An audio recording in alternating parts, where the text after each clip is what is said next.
What's up, guys? This is Adam from esportsheaven.com. With me here is none other than Wife, and my most unconventional interview yet. I have to clarify that we are not sponsored by Sweet Green. This is not an endorsement. They did not pay us. Please don't sue us. This is not. We're just eating. This was Wife's idea, and actually I think it's pretty good. It's definitely unique. So, Wife, how are you doing today, man? Very good. Very good. That's good to hear. Now, did you enter anything, or have you just been manning the Super Smash Con booth the entire day? Yeah, I did. So I entered melee doubles with husband. I mean, it's a pound. I kind of had to. So yeah, we did that, but I skipped singles altogether. Yeah, and I'm doing commentary tomorrow for melee top 8. Now, obviously, you guys very well known for being doubles, but you're also going to be doing commentary. How excited are you guys for that, to be doing top 8? Is this your first time doing top 8 for like one of these really, I guess, big majors or whatever you want to call it? No, it's not. Although it's funny, major can be defined several different ways. Yeah. So I did top 8 at BAM 7 in Australia. That was in Melbourne sometime last year. So that was great. And then also I did MLG. I was able to do a lot of casting there, which was a lot of fun. Another staple from the golden age of Melee. But it's been a while since I've done a U.S., super national, that was one of these grassroots events. But it's appropriate that it's Pound, because Kevin and I did, top 8 commentary for Pound. I think it was 5. Or was it 4? Or probably both, honestly. We've done commentary a lot. Right. And Kevin and I, husband and I, were at Pound 1 and Pound 2 and Pound 3. And what some of us forget is that Pound is, in my mind, still a Maryland series. The first 4 were in Maryland. It's only recently gone to Virginia. Just a side note. All right, that's a fair point. Wife is here, and of course, being the person that's from the golden age, she knows a lot about the history of the game. Oh, yeah. So, you did play doubles. One thing that I've noticed about you, Wife, is that you've kind of been like this advocate for doubles, right? Even to the point where when you felt like it was really overshadowed, you're like, maybe we should just not even bother with doubles, because if we're not going to give it its due respect or diligence, right, why should we even bother having it? So in that sense, how do you feel like the state of doubles is right now? It's gotten better since I wrote that article, and I appreciate you recapping it properly, because that is what I was trying to say, If you love something, let it go. Sometimes you got to. I think things are better than they were, but still kind of in a dismal state, Take a look at the pound. I don't have the pound numbers off the top of my head, but I know that a lot of people didn't enter doubles. I know that because the Newlyweds pool was stacked. It was mostly names. It was as many names as there were no names. Right. And that's a weird thing that you have when the average, John Q Smasher doesn't enter doubles, because it's not what they came for. They came for singles. And given that it's tough to stick to timelines and the auditorium is packed, I still think we should closely examine whether doubles has a presence automatically at every event. And maybe the answer is yes. I just don't know that anyone is actually asking that question or how to fix it. But I don't know. I also had a ton of fun playing doubles, so there's that simple fact. Today was great. Yeah, one thing that I'm not sure if it's just I noticed it or if it's actually something that's been collectively happening is that we've been seeing, I guess, more attention on actual teams. So we have PewFat, we have the Swedish siblings, we have Hungry Box and Axe now.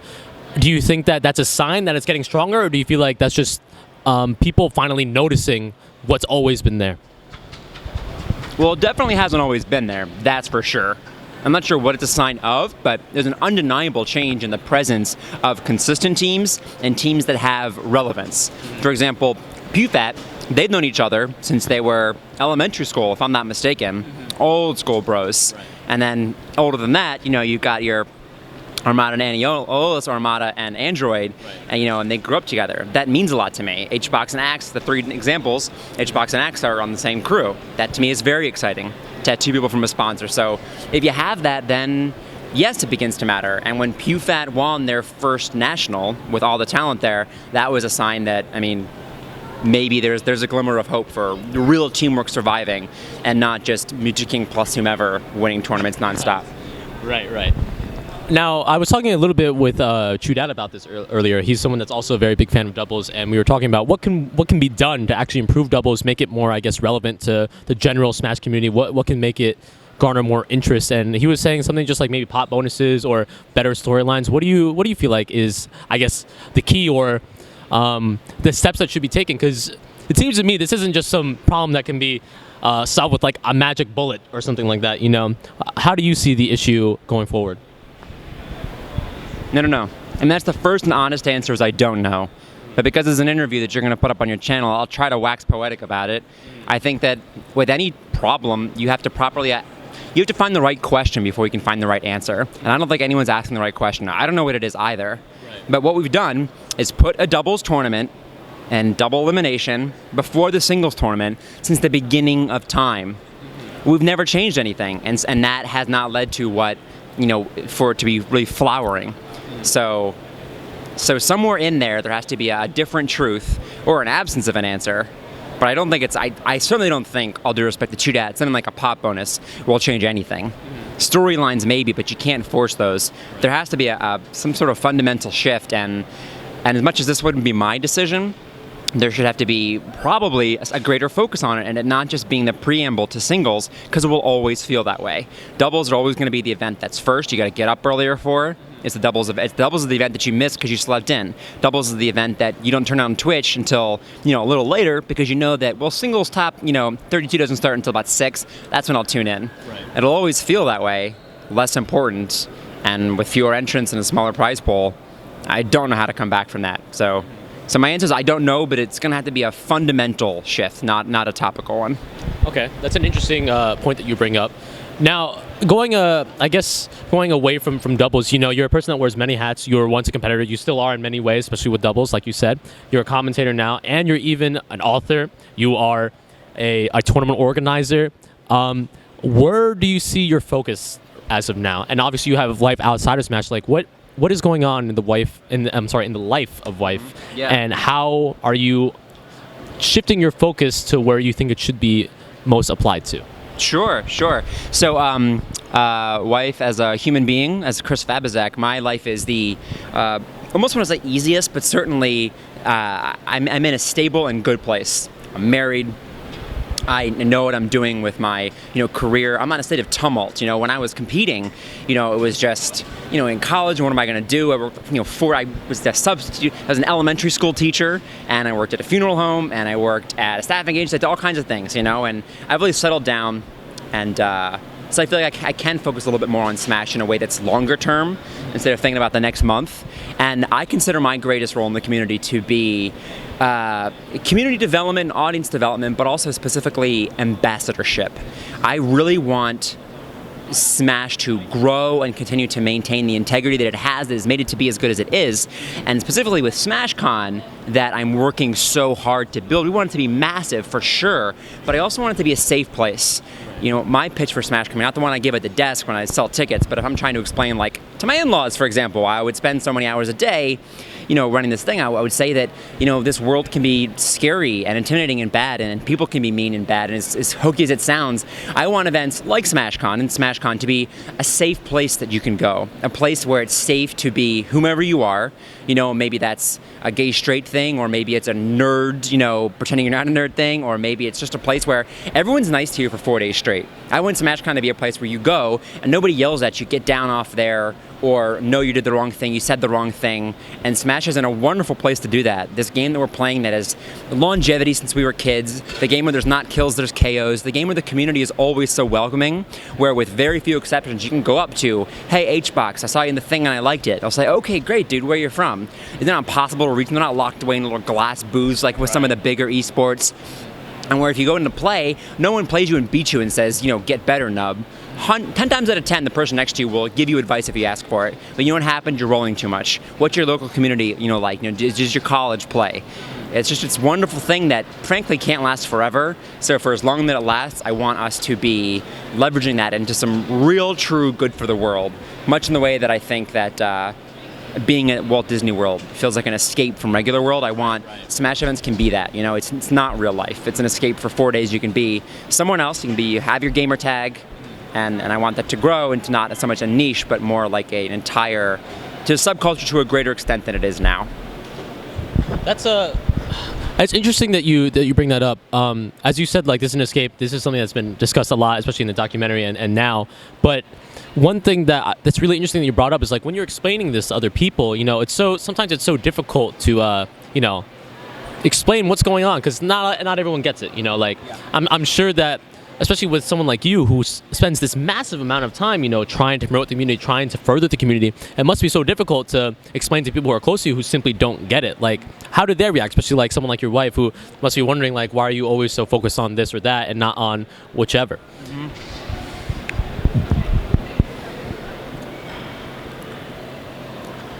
I don't know, man. I mean, I guess it depends on the person. I think the real reason is, I mean, honestly, as much as I talk about ambassadorship, I think we just found the best game ever created. Absolutely. Not only is it better than your Street Fighters, it's better than football. I think it's better than backgammon. Isn't it the first game ever created? This is the best. This is it. It's a thing of beauty and integrity, and it's worth revolving your whole life around, to me. And then I think that it's easy to sell because people picture, the tournaments as being small. But then they find out about the prize pool, about people coming from far away. We're just in line at Sweet Green. And what did the guy say? He wasn't like, what characters are played and like, who's the best person? He goes, is it true someone came from Japan? Mm-hmm. That's the one you always hear. People come from other countries and then it gets real for them.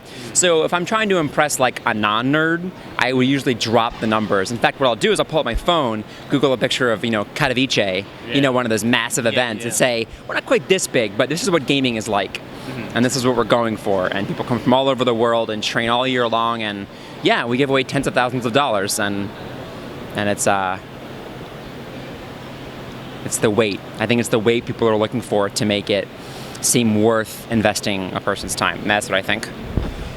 Now, okay, so it's interesting that you bring up, I Am Katowice and all these other events, DreamHack, the MLGs, what have you. And you're an organizer for Super Smash Con. And as you said, your goal is to make the community bigger. And you've been doing that in many different ways. Even before that, what was, I guess, the catalyst that made you say, okay, I'm going to do Super Smash Con? Or was it like something around the lines of, I've been doing this and this isn't accomplishing what I want, so I'm going to do something else? How did Super Smash Con become what it is now? Yeah, so Super Smash Con is not my idea, and it came to me. So I take a lot of ownership and pride over it, but it was someone else's idea. One, Justin Wojtkowski, who's our founder and CEO, he very creepily messaged me on email and was like, hey, can we get together? And I was like, yeah, I sign autographs at tournaments, so just see me there, okay, bye. He's like, no, really, can I just get you for dinner one time? And he pitched me, and, last year I was skeptical like everyone else, because, they can take your money and run. They do, like, V Games? Yeah, V Games took our money and ran, and then they're not the only one. I'm at a loss for them, but more than once have I been promised a paycheck and not given it as a player. Right. People didn't know, but sure enough, Super Smash Con it went off very successfully, and what I remembered, because I wasn't part of the core team, I was just sort of helping out last year, and I remember that everyone was so positive and cheerful, smiles on everyone's faces. You ask a question, I got you. And I saw in that the best side of Smash, which is that everybody's a part of it. And if you know anything about Wife, you know that I'm a melee elitist through and through. Right. Even among the other Smash games, I have no time for them and no patience for them. But SmashCon has convinced me that, but it has certainly won me over with its all-inclusive atmosphere. Right. And so we host all 4 games, and I like that, Smash is Smash. You're not a real Smasher if you don't play a little Brawl every now and then. I've kind of adopted that a little bit.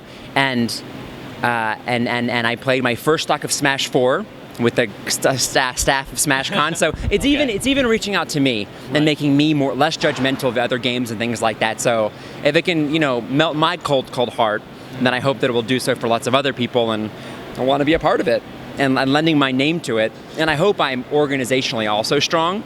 But the fact is that I can sort of give it the wife seal of approval. And one day SmashCon will be a name much bigger than Wife. But at the moment, I'm trying to communicate to the world that this is something that I believe in, and it's something that's worth your time and money. So, as you said, you want to be an ambassador for this game. Yes. And in that, you have many roles, as we said. There are sometimes like where you did the interviews at Smash Summit, or there are times when you do commentary, like you said at BAM. And my question to you is basically, how do you choose what to do in terms of getting that ambassadorship across, I guess? Like, why would you want to do the interviews at Smash Summit as opposed to doing commentary at X event or Y event, And on top of that, how do you balance your passion, this hunger to grow Smash with other stuff in life, man, because there's always other stuff. You always something that's gonna get in the way, or not. I don't know if in the way is the right phrase, but yeah. For your interest, yeah, I got you. Exactly. So I try to weigh some things. I can only do so many events, that's for sure, because of real life, as you might call it, right? Yeah. Weddings and whatnot, whether they be your own or other people's. So take Smash Summit, for example. They reached out to me and said, we want you to be an incentive goal. And I said, absolutely not, because I don't do incentive goals, because frankly, I don't think that Smashers should be paying extra money for these events. But they responded, and they explained to me, here's where the money's going, here's how we're going to be transparent about it, and here's where we want you. And that made sense to me. And I ended up saying, you know what, okay, I dig that. I dig your business model, and I want to be a part of it. But at first, I was skeptical, for sure. I also went all the way to Australia for BAM 7. Same thing, I was skeptical at first, because it required a donation drive, and because it was picking and choosing a fan-run event that wasn't on my home turf, and I already missed a lot of those. But again, I talked to the guy who was running it. I learned more about the whole donation drive. Think how expensive it is to come to the States to play the U.S. players. So to fly out a bunch of them, it actually does make sense. So I'm reticent, but in both those instances, they were great opportunities for community growth as I saw it. And in the Australia scene, I feel like grew 3 sizes, like the Grinch's heart that weekend. Everyone was like, man, we've never had Perth and whatever suburb in the same room at the same time. Wow. And I said, well, keep doing it. Don't stop. Now build. So that kind of stuff is exciting. I would love to go to stuff every weekend, but it's not realistic. So is that the answer to your question? Was that a two-parter? Yeah, that was basically it. It was just like, how do you balance things and things of that nature? Yeah. Well, I'll tell you this much. It doesn't take but a second to respond to people on Twitter. And so I encourage everyone on their Twitters, their Facebooks, just to vote, an hour every week and go through every message you got. Every single time someone messages me, they're going to get a return, and that's community building right there, and everybody can do that. If someone asks the dumbest question in the world, I saw someone responded to some event's Twitter and was like, is this event going to be on Twitch? And like, well, yes, stupid. Everything's on Twitch, but you don't. You say, actually, yeah, it totally is. We're going to have 2 streams. You give them the long answer, and you let people know that this is a safe place to ask dumb questions. Right. And it's a lesson. Again, I'm going to drop a quick Disney lesson on you, which is one of the most common questions asked in Disney World is, what time is the 3 o'clock parade? Which is possibly the dumbest question you can imagine. And you can look at them and you can be rude, or you can even try to be nice and say, oh, it's at 3 o'clock, but they're going to feel stupid. You got to protect them from themselves. You know what they say instead? Excuse me, what time is the 3 o'clock parade? And they go, oh, so at about 2:55 they'll queue up, and 3:10 Mickey's going to be right here. So you're going to want to be here if you want to see Mickey, and you bring them in. You don't let them feel stupid. That's what I think we should do as Smashers. Always answer the questions, always extend the olive branch, and that's how we grow. It's always interesting talking to personalities and seeing how their different philosophies kind of apply to Smash. Going away from, I guess, we're still talking about ambassadorship, but less so about just like what the game means. You've been doing commentary. You're probably the godfather of a Smash commentary at this point. I think I may have been the first person to do Smash commentary. I wouldn't be surprised. Me and Omni. Now, of course, there's been so many that have popped up and that have kind of taken that mantle and become the lead commentators, of course. Do you ever, when you listen to these newcomers and think, oh, man, they, really catched up, I have to improve my own game or something like that? Or do you feel like that you're not needed anymore? You shouldn't be commentating because there's better ones, or they're just people who are more dedicated to it and you want to focus your efforts somewhere else? Yeah. The day that I'm not needed for commentary is a good day. I love that, and people stop knocking on my door. We haven't gotten there yet. So here's the thing, is that I don't think anyone prepares for their commentary more than I do. Mm-hmm. Maybe Taffo, but he's not as prominent in the top 8s and stuff. But take someone like Toph. He's got this incredible radio voice. His voice is so much better than mine is, that even with both voice coaching, I don't think I could get as good as him. He's also got great game knowledge I don't have. Take Scar. He's charismatic and he's lovable. I'm pretty lovable, but I think Scar is more lovable. I think he's great for that reason. And you got other people, E's hilarious. Everybody has their strengths, but I don't think that, to my knowledge, people are really prepping and working the way I would like to see that. I want to stop hearing at top 8s. What are the rules again? Who is the person facing losers? That's a piece of paper. And if we aren't even going to the lengths to get a 1 sheet of paper for where the bracket feeds into, then to me, we are light years away from a time where, my era of commentary is forgotten. We're light years away from your ESPN, even though I hate that comparison. And guess what? We're light years away from League of Legends. Okay, I'm sorry, and I know that we have the talent that could be better than them, but they're prepped. They've got the stats. They got someone in their ear too, for that matter. Right. I mean, we're still talking to the sound guy. We're putting 30,000 Twitch viewers on hold so we can have a conversation with God, some sort of voice we can't hear. Right. So I don't think that I can be as good as Toph, Scar, et cetera, et cetera, et cetera. Wobbles, I think he's absolutely better than me as far as natural talent, but I want to see them all hustling more. I want to see the people on the production team hustling more. I want to see prep, and I want to see people who devote full time to casting, because we have virtually none of those.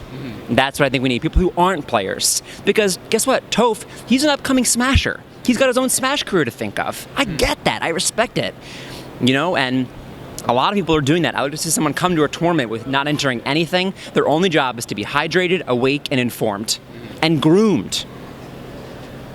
So, in sort of a sense, as you said, you're comparing it to the major esports and other sports where the talent is kind of like, this is your job, and you're not going to do anything else because you're a professional and this is what you do.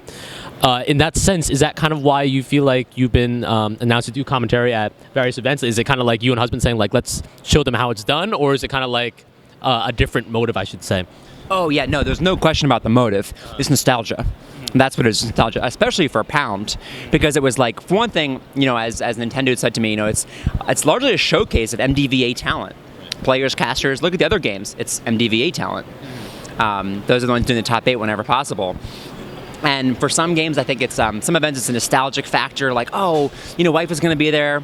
And you know, honestly what it is? They know me from the documentary. As soon as the documentary fades out, you know, and I'm not quite as familiar in people's minds, I wholly expect to and hope I will stop getting so many invitations. So I think I'm good, but I don't think I'm absolutely top tier, and I hope that other people will be able to fill that gap very swiftly once the invitations stop coming in.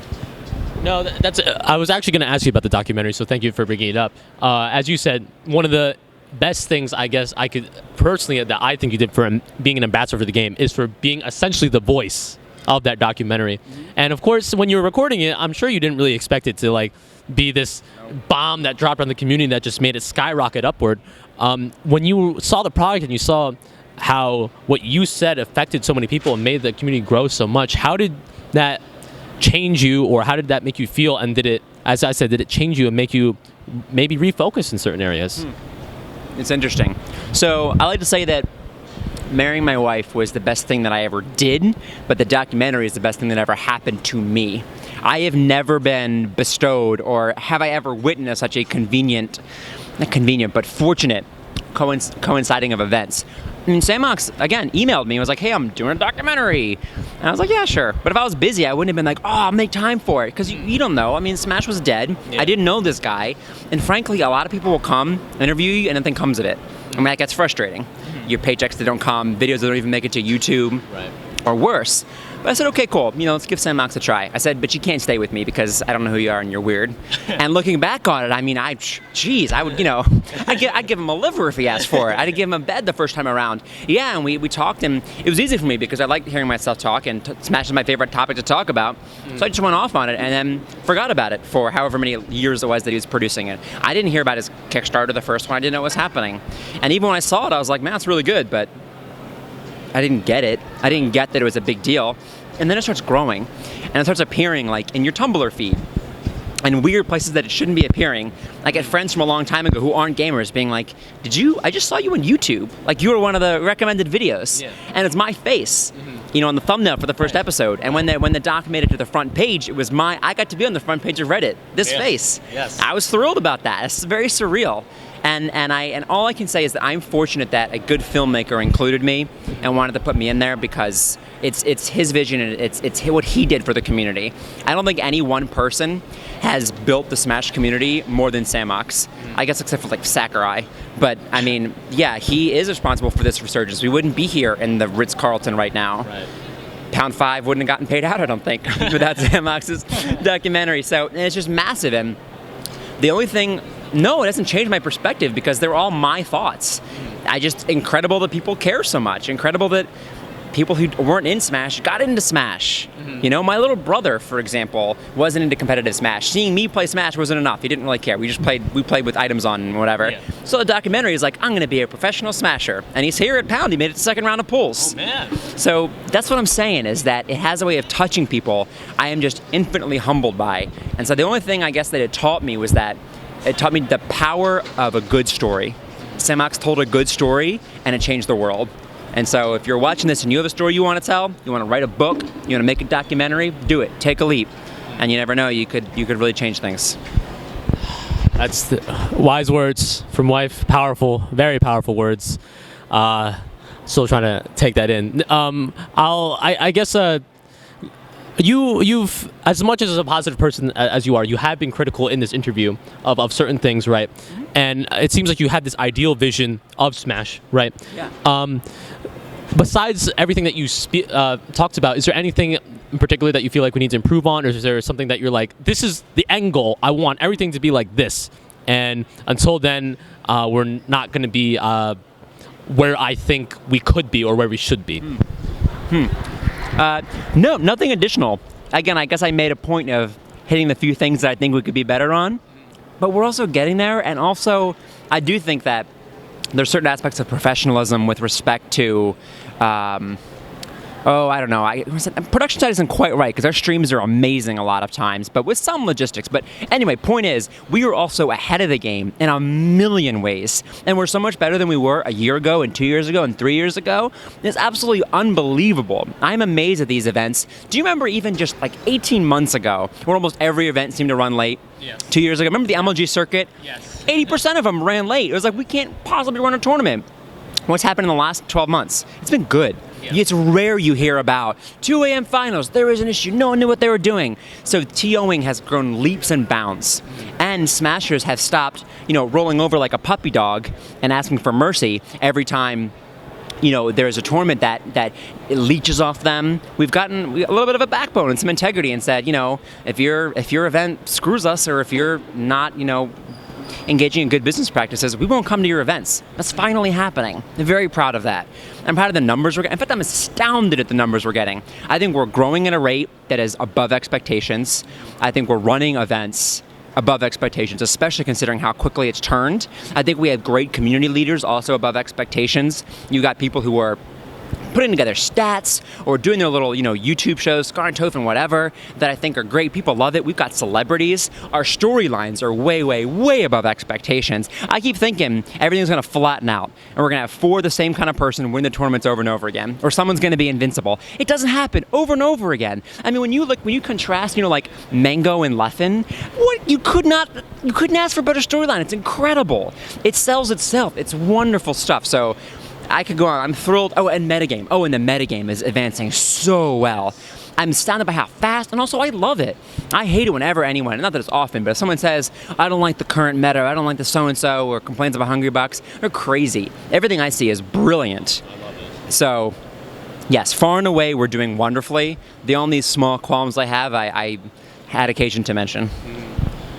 Now, I have to completely agree about the storylines. I think that the nature of our game in terms of how everything's so personal, you have to meet up in person, and everyone has this amazing story to tell, but you're one of the few Smashers that has actually put, that story into a book, right, Team Ben?